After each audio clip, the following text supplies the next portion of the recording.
Oke, Assalamualaikum warahmatullahi wabarakatuh. Alhamdulillah kita ketemu lagi untuk membahas jawaban dari soal ujian akhir semester mata kuliah statistika dan probabilitas. Jadi di sini saya akan membahas jawaban-jawaban dari soal-soal yang diujikan. Yang pertama yaitu nomor 1 yaitu tentang diagram Venn atau kita menggambarkan gitu ya, diagram Venn. Soalnya diketahui anggota himpunan A adalah bilangan genap 1 sampai 10 dan anggota himpunan B adalah bilangan genap kelipatan 2. Gambarkan diagram Venn untuk A irisan B, seperti itu. Nah, jadi di sini kita ketahui bilangan genap dari 1 sampai 10 itu adalah untuk himpunan A-nya. Ada 2, 4, 6, 8, 10, hanya bilangan genap saja. Lalu yang B-nya, himpunan B-nya adalah anggotanya adalah bilangan genap kelipatan 2.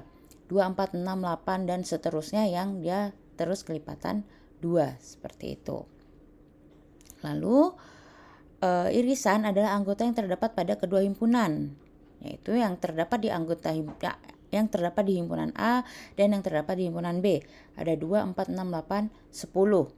Karena semua anggota A juga merupakan anggota B, maka A subset B sama dengan 2, 4, 6, 8, 10. Nah, berikut adalah diagram Venn-nya.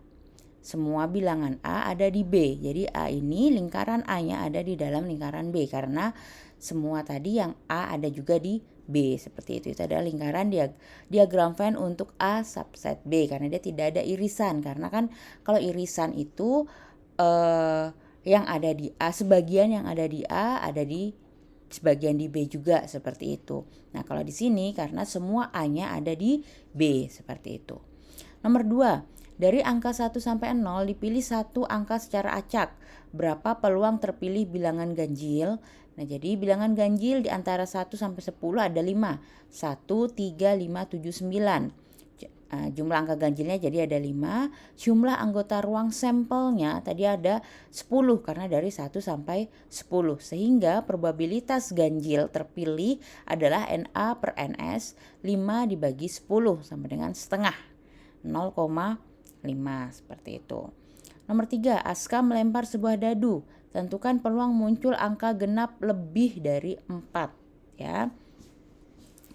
Di angka dadu itu hanya ada 1 sampai 6. Angka genapnya ada 2, 4, 6. Tapi yang ditanyakan peluang muncul angka genap lebih dari 4. Sehingga hanya ada 5 dan 6. Tapi tadi genap hanya ada 6 saja. Sehingga PA-nya 3 per 6. PB-nya 2 per 6. PA irisan B-nya 1 per 6. P A union B-nya adalah 3 per 6 ditambah 2 per 6 min 1 per 6. Hasilnya 4 per 6 atau 2 per 3. Ini dicek rumus-rumus yang ada di modul-modul CPMK yang sudah di-share, seperti itu. Nomor 4, sebuah perusahaan memproduksi spare part dengan rata-rata kualitas daya pakai adalah 650 jam dan simpangan bakunya 30 jam. Hitunglah peluang suatu sampel acak dengan 15 komponen yang akan mempunyai umur rata-rata kurang dari 575 jam. Jadi di sini diketahui rata-rata populasinya atau MIU-nya adalah 650 jam. Ada simpangan baku populasinya 30 jam. Ukuran sampelnya tadi sampel yang diambil adalah 15 komponen. Yang ditanyakan komponen dari 15 sampel tadi yang nilai umurnya itu rata-rata kurang dari 575 jam atau di bawah dari rata-rata daya pakainya, seperti itu. Karena yang ditanyakan adalah rata-rata sampel, maka digunakan distribusi sampling rata-rata. Kita cari standar errornya dulu, adalah simpangan baku dibagi akar N. 30 dibagi akar 15, hasilnya 7,746. Lalu kita hitung Z-nya untuk sampling rata-rata. X rata-rata dikurangi mu dibagi dengan standar errornya, hasilnya minus 9,68. Dari tabel distribusi normal, kita cek tabel distribusi normal untuk PZ kurang dari minus 9,68 itu adalah 0 di sini karena nilai Z sangat jauh di sebelah kiri distribusi normal. Jadi dia karena tadi minus 9 itu sangat jauh dari titik titik ini titik distribusi normalnya 0 gitu ya, sehingga hasilnya adalah 0, di mana di sini kesimpulannya adalah jadi umur rata-rata yang kurang dari 575 jam itu adalah 0 atau 0%. Peluang bahwa sampel acak 15 komponen memiliki umur rata-rata kurang dari 575 jam adalah 0%. Hal ini dikarenakan nilai 575 jam berada sangat jauh di bawah rata-rata populasi yang tadi rata-rata populasinya adalah 650 jam. Sehingga kejadian tersebut sangat kecil kemungkinan terjadinya. Lalu nomor 5, nilai ujian statistika berdistribusi normal dengan rata-rata 75 dan simpangan bakunya 10. Hitung peluang mahasiswa memperoleh nilai lebih dari 85. Nah, di sini diamati bahwa yang ditanyakan nilai yang lebih dari rata-rata. Rata-ratanya tadi 75, yang ditanyakan berapa sih nilai yang lebih dari 85. Kita ketahui mu-nya sama dengan 75, simpangan bakunya 10, yang ditanyakan tadi Px lebih besar dari 85. Kita hitung nilai Z-nya sama dengan 1. Dari tabel Z-nya, yang dari tabel Z distribusi normal, nilainya adalah 0,84413. Sehingga tadi karena yang ditanya itu yang di atas nilai rata-rata ini rata-rata populasinya seperti itu, sehingga PZ lebih dari 1 sama dengan 1 min PZ kurang dari 1 min 0,84413, hasilnya 0,1581. Nah, kalau yang ditanyakan itu kurang dari rata-rata distribusi normalnya, tidak perlu dikurang di 1 minus hasil dari tabel. Tapi kalau yang ditanyakan di atas dari nilai rata-rata populasinya, maka yang dipakai adalah 1 min dari angka distribusi tabel Z-nya, seperti itu. Sehingga kesimpulannya adalah peluang seorang mahasiswa memperoleh nilai lebih dari 85 adalah 15,87%. Artinya, dari 100 mahasiswa yang mengikuti ujian, diperkirakan sekitar 16 mahasiswa yang memperoleh nilai di atas 85%. Jadi, cara mendapatkan 16 ini adalah 15% dari 100 itu adalah 16 orang diperkirakan yang mendapat nilai lebih dari 85.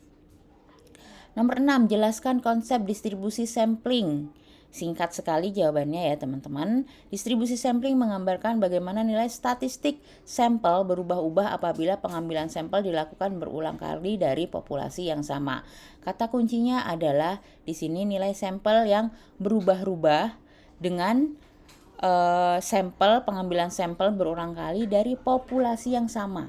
Dari populasi yang sama itu diambil lagi berulang-ulang, di mana nilai sampelnya adalah berubah-ubah seperti itu. Nomor 7, menentukan ukuran sampel optimal. Ali adalah seorang peneliti. Ia ingin mengestimasi rata-rata umur komponen mesin dengan simpangan baku populasinya 7 jam. Tingkat kepercayaannya 95% dan kesalahan maksimum adalah 2 jam. Berapakah sampel minimal yang harus diambil oleh Ali? Diketahui simpangan bakunya 7. Errornya tadi maksimumnya adalah 2 jam. Seperti itu. Maka N-nya sama dengan Z alfa per 2 kalikan simpangan baku dibagi E, bagi errornya pangkat 2. Tadi hasilnya adalah mendekati 47,05, kita bulatkan ke atas menjadi 48. Sehingga sampel minimal yang dibutuhkan Ali adalah 48 komponen. Untuk jawaban nomor 7, kalau hanya sampai 48 nilainya kurang poinnya. Karena harus ada kesimpulan yang 48 ini apa? 48 komponen kah? 48 jam kah? Apa seperti itu ya teman-teman. Jadi kesimpulan ini sangat penting untuk menjelaskan hasil jadi dari jawaban kita itu. Nomor 8, sebuah pabrik komponen yakin bahwa komponennya akan berfungsi selama 500 jam. Untuk mempertahankan nilai tersebut, tiap bulan diuji 30 komponen. Jadi tiap bulan diambil 30 komponen. Bila nilai T yang dihitung terletak antara minus T 0,05 dan T 0,05, maka pengusaha pabrik akan mempertanyakan keyakinannya. Kesimpulan apa yang seharusnya diambil dari sampel dengan rataan 520 jam dan simpangan baku 40 jam? Asumsi bahwa distribusi waktu berfungsinya komponen secara hampiran adalah normal. Jadi di sini adalah distribusi normal. Di sini kita menggunakan uji T ya teman-teman. Jadi tidak perlu menggunakan hipotesis H0 H1.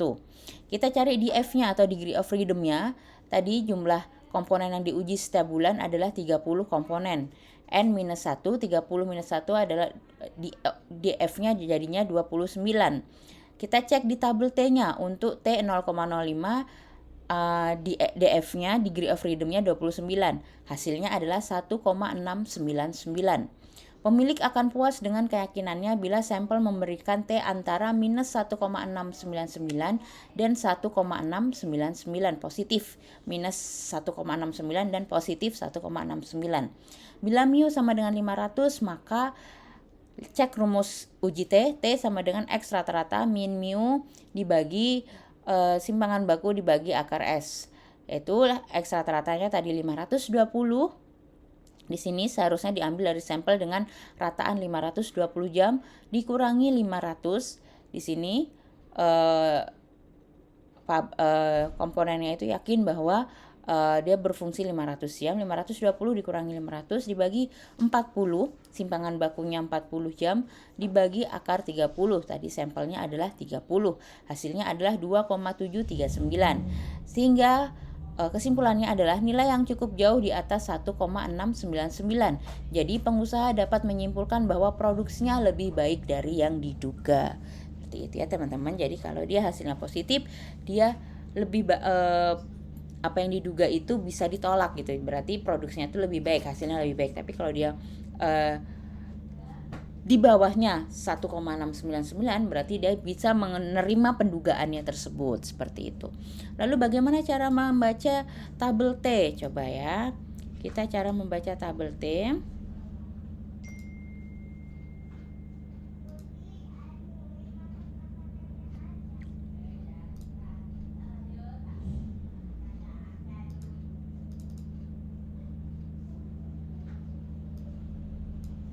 Kita cek di sini, tadi di sini adalah T 0,0529. Kita cari DF-nya, cek yang 29. Di sini 29.